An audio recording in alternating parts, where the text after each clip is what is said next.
Good evening and welcome to this channel, Learn Not to Burn. Like I said earlier, this is a channel that will take you through all aspects of fire safety, and I'm sure if you really create a very good relationship with this channel, your life will be changed. So today we are not going to do a lot of writing, but I wanted us to do some simple analysis, but which is very important in as far as ensuring that our lives are safe is concerned. Okay? Now,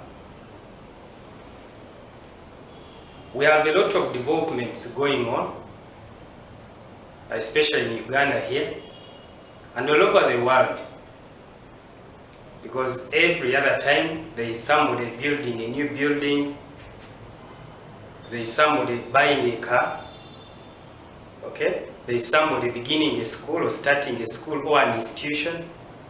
So quite a number of things.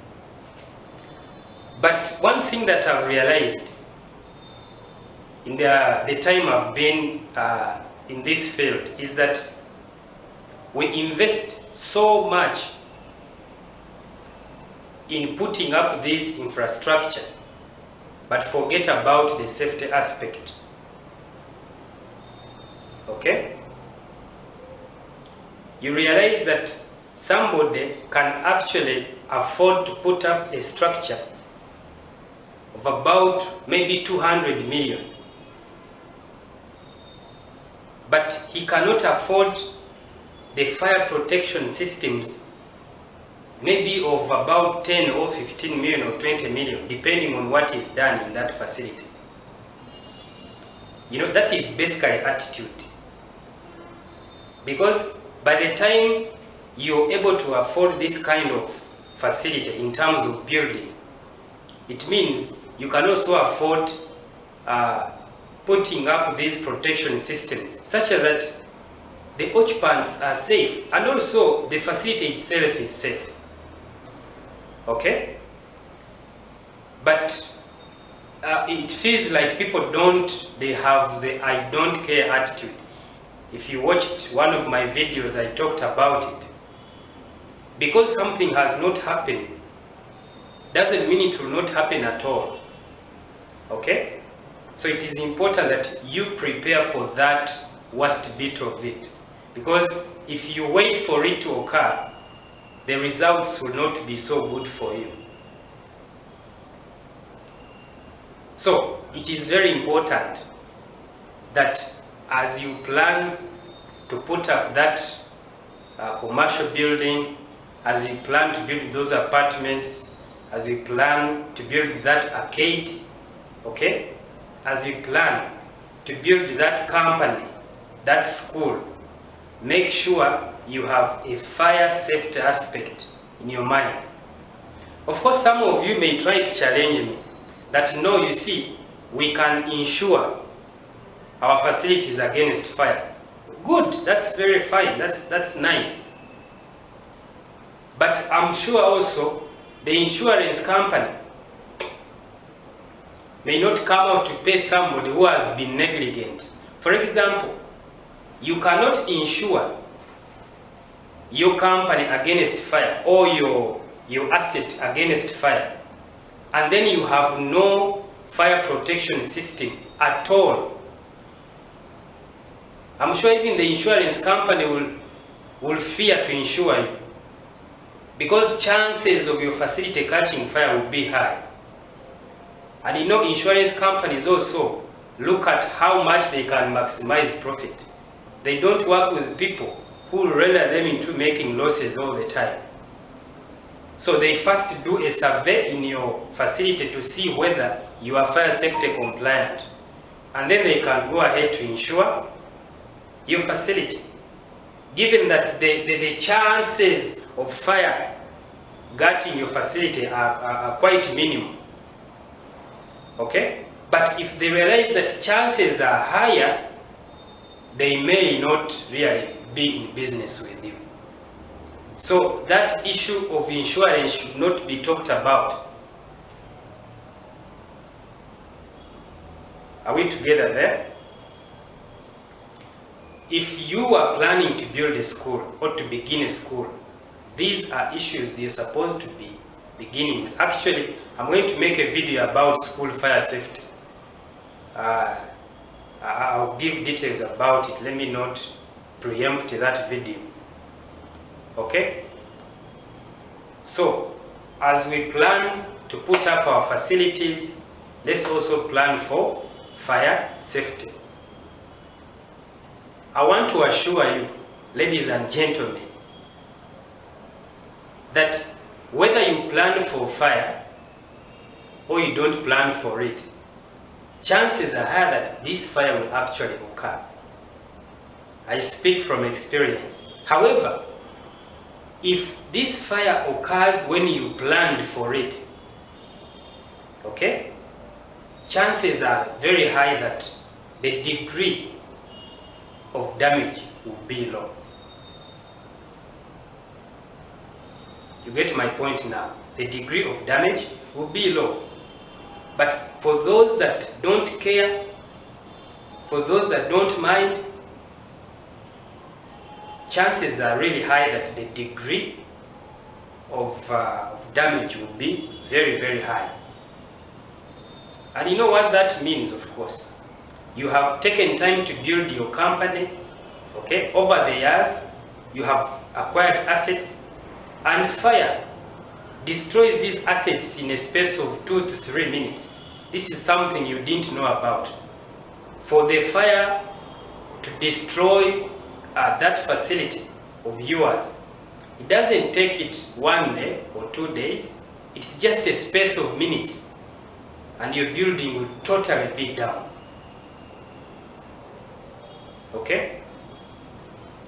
You have seen most of these fires, and you have seen the level or the degree of damage these fires have caused ultimately. So fire prevention is very, very important. It's very, very important, and I encourage all of you, get back to the drawing board. If you have a company, if you're operating an institution, if you have an arcade, if you have your apartments, carry out these trainings. Call out for experts to come and train your people about fire safety. Procure these fire protection systems. They are not expensive. By the time you put up that structure, it means you can actually afford these things, so that you can save your structure. Okay? Now, most of you who operate companies, you are well aware that sometimes for a company to blossom, let me use that word, it must have that goodwill of the company is very important. But you don't know what can happen if that company catches fire, especially if you deal in production of goods and services. If your company catches fire, I'm telling you, the goodwill will die to the grassroots. Okay? So you need to be very careful. And you see, you guys operate with competitors. The competitor may use it, as a basis to tarnish your name. And when it comes to schools, it becomes even worse. Okay? You know what I'm talking about. So, consider fire safety as a very, very vital thing in your company. I'll also make a video about vehicle fires. That is also an aspect that we need to chat about. Okay? So, make this thing very, very crucial. Put it at the fingertips. At your fingertips.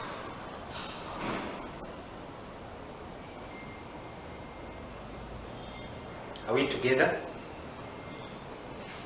Now,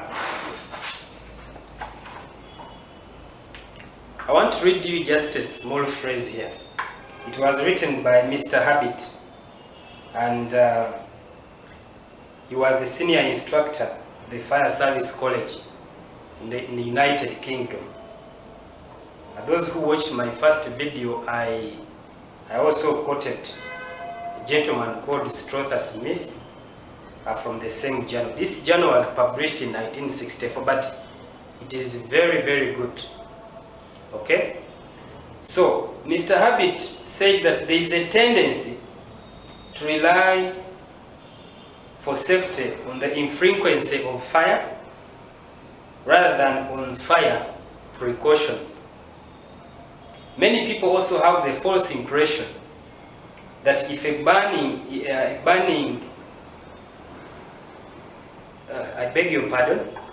many people have a false impression that if a building has satisfactory exits, for example, if you have quite a number of exits in a building, okay? Some people think it is safe, the building is safe. Safety from fire includes not only structural means of escape, not only those structural means of escape, but also it includes the way how you correctly maintain those means of escape. It doesn't literally make you safe, okay? What will make you safe is the ability for you to learn how to apply those fire protection systems. It is one thing to have a portable fire extinguisher in your office, but also it's another thing to know how to use it. If you have not learned how to use it, it renders it useless. Okay? Some people have means of escape in their buildings, but they even don't know their importance. That's why sometimes when you're making these audits, you realize that some of these exits are actually blocked. People block them, maybe with the stacked boxes, others even lock them. So that exit that you have locked, or which you have blocked with boxes or any other stuff, okay, it ceases from being an exit, because in an event of an emergency, you cannot use it, okay? So this is very, very important. That's why I'm saying training is very important. Training of the occupants is very important.